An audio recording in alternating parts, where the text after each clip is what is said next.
Yo, what is going on, beer tubers? Happy Memorial Day weekend. Thank you to anyone who has served or has had family members who have served. I'm going to do a very special beer review that was sent to me by Mr. Matthew Cox. It is another Trillium beer. It is another IPA. It is double dry hopped Melcher Street. This is a beer I have not had. Figured I'd share it with you guys on this nice sunny day here. This was bottled on May 4th of this month.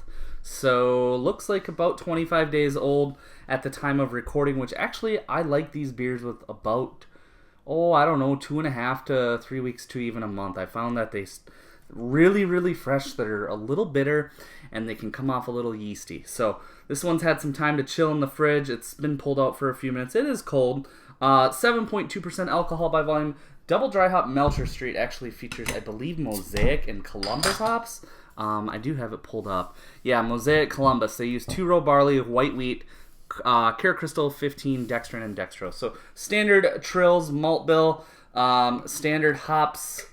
I can't say enough about what I love about the color of these beers, the New England style. It is a very, very fun thing to be experiencing in the beer world right now. If you haven't had these beers, get your hands on them. Trillium, Treehouse, Alchemist, the Veil, all these new breweries are just killing it in the hops world. You know, this one is served a little cold, I would say somewhere in the 40s, but it pours out that glowing orange, honey-esque color. Seriously nice, frothy white bubbles. Haze for days for sure. Honestly, looks fucking great, so let's dive into the nose. Holy shit! These double dry hopped versions just take it to a whole new level with the juice. In my opinion, absolutely nuts. Wow. I forget who said it in a comment, but they said the difference between Trillium and Treehouse is that there's tons and tons of juice with both, but then Trillium sneaks in this dank West Coast character with the Columbus, and it's a nice balance to the juice, and I'm getting tons of Columbus here, but I am, above all, this is a Mosaic bomb. Yeah, this really, really pungent, overripe pineapple, some mango blue, definitely berry notes. I've been getting that a lot more lately, but on these East Coast ones, it's straight up juice. Wow. Tinge of passion fruit. Guava, it's seriously so unbelievably berry and pineapple forward, though. A little bit of orange rind. I don't smell any alcohol. I don't smell any malt. I don't get any crackery, bready malts. I don't get any crystals. I don't get anything. I just get straight juice and dank notes, and that's fucking great. So let's go ahead. Thanks so much, Matt, for sending these beers over for review. I don't know if they will all make it onto camera because I do like to share a lot of these beers that are special to me with friends and friends who can't be here at the time where we're recording or just, yeah. So with that said, I'm trying to get as many as I can on camera, so cheers.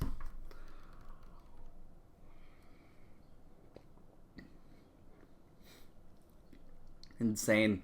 Absolutely fucking insane. Actually, a friend of mine yesterday had his first Trillium beer, 2 of them. If you watch the live stream, which it's long and babbling, but if you watch any of those live streams, you will know that my really good buddy Miles, brewing buddy, did not like Trillium. He had Metal for the first time. I had never had Metal. I didn't know Metal featured rye.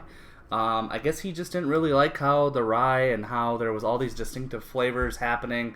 It didn't seem to meld for him. To me, I thought it was typical Trillium, and then they just throw you for a loop with a surprise ingredient. I thought it was fucking great, but I did not give that beer a score. If I did, it'd be a 96. So back to the beer at hand. Double dry hop Melcher Street is absolutely seriously insane.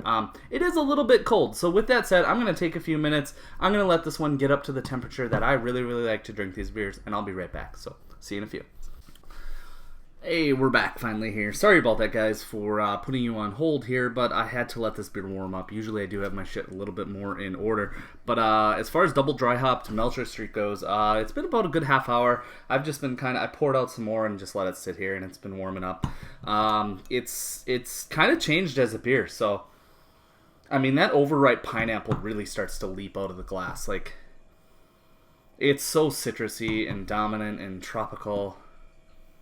It's just awesome. But the berry forward, the bitter, almost bitter, underripe blueberries, I should say, is really, really what's prominent here.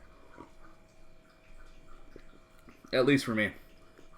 Taste as it's warmed up has got a little bit more juice here. The mouthfeel feels a little bit more fuller. When these beers are cold, they tend to just go down really, honestly, way too easy. When they're a little warm, the bitterness, I guess, starts to glide across the entire palate versus just a straight shot. And really, this becomes a whole different beer in a way. This is definitely up there with some of my favorite Trillium beers. I have now had like almost 10 Trillium beers, and I have only my East Coast buddies to thank for that. Hopefully you enjoyed the stuff I send you. I don't think you enjoy it probably as much as us Midwest boys are enjoying your delicious hop nectar. But yeah, nice bitterness, lot of tropical fruit, big blueberry berry character. Honestly, if I had to rate this one, I gave double dry hop Congress Street 100. And we're starting to nitpick here, and everything's starting to just, this is world class to me, and this is something that I want everyone to be able to try, and I really, really, really envy the guys who live on the East Coast where they can go pick up fucking 10, 12 of these. I know they get up there a little bit pricey. I think they're upwards to $12 now a bottle, but well worth it. It's almost it's really 2 beers, 2 12-ounce servings of world-class IPA, or double IPA. No, yeah, IPA in this case. Sorry, guys. Brain is starting to fall apart on me here, so I'm going to go ahead and give this one a 99. The only thing that I have been knocking these beers for is, like, I remember the first couple times I had a Treehouse or a Trillium beer, and the aroma just exploded and filled the entire room. And that is one thing that I sort of miss. They still smell amazing. They're still super juicy. But that's the only thing I can nitpick here. So with that said, thanks so much, Matt, for sending this bottle out for review. Been an absolute pleasure to review and imbibe in on this sunny day here in Minnesota. So we'll see you again very shortly for another beer review. Peace.